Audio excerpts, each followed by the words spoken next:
ஸ்ரீகந்த புராணம். சூதமுனிவர் அகமகிழ்ந்த அந்த ஆசனத்தில் அமர்ந்த பிறகு அழகான சொற்களால் பேசும் ஆற்றல் படைத்த அவரை நைமிசாரண்ய முனிவர்கள் திருப்தியடைச் செய்தார்கள். பிறகு அவர்கள் சூத புராணிக்கரை நோக்கி, மகாமுனிவரே, நான்முகன் வாக்கால் நாங்கள் இந்த நைமிசாரண்யத்திற்கு வந்து நற்பயன் பெற்றோம். புராணங்கள் சொல்லுவதில் வல்லவரான தாங்கள் இப்போது முருகப்பெருமானின் உன்னதமான சரிதத்தை எங்களுக்கு சொல்லி அருள வேண்டும். கண்ணுதல் பெருமானின் நெற்றிக்கண்ணாகிய நெருப்பிலிருந்து ஸ்ரீ முருகப்பெருமான் எப்படி பிறந்தான்? சரவண பொய்கையிலிருந்து அவன் எப்படி தோன்றினான்? உமாதேவியின் மைந்தனான அவன் எத்தகைய வீரியமுள்ளவன்? போர் முனையில் அந்த வேல்முருகன் என்ன செய்தான்? பெரும் ஆற்றல் வாய்ந்த அந்த முருகனால் மடிந்து போன அசுரர்கள் யார் யார்? அவன் தேர், யானை, குதிரை போன்றவற்றுக்கு தனக்கு வாகனமாக வைத்து கொள்ளாமல் மயிலை ஏன் தனக்கு வாகனமாக்கி கொண்டான்? சக்திவேல், வஜ்ராயுதம் முதலான ஆயுதங்களோடு தன் கமலக்கையில் கோழியையும் ஏன் ஆயுதமாக வைத்து கொண்டிருக்கிறான்? அவனை திருமணம் புரிந்து கொண்ட உன்னதமான 2 மனைவிமார்களும் எங்கே பிறந்தார்கள்? எல்லா சிறப்புகளையும் பெற்றிருக்கும் இந்த முருகனின் கதைகளை கேட்பதினால் இவ்வையகத்தில் என்னென்ன நன்மைகள் வந்து வாய்க்கும்?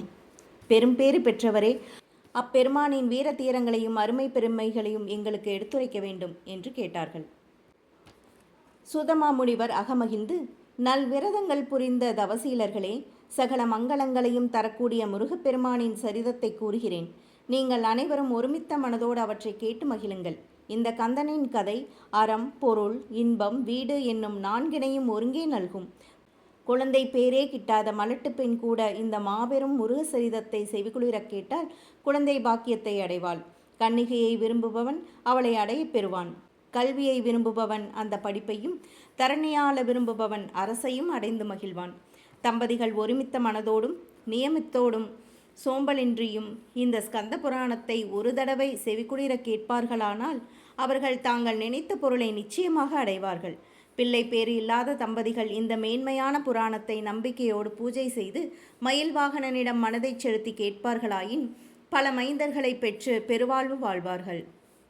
அந்தன சீலர்களே, நான் இப்போது கூறியது அனைத்தும் சத்தியம், சத்தியம், சத்தியம்.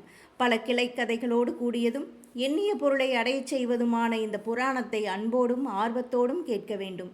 இனி நான் அதை சொல்கிறேன், கேளுங்கள் என்றார்.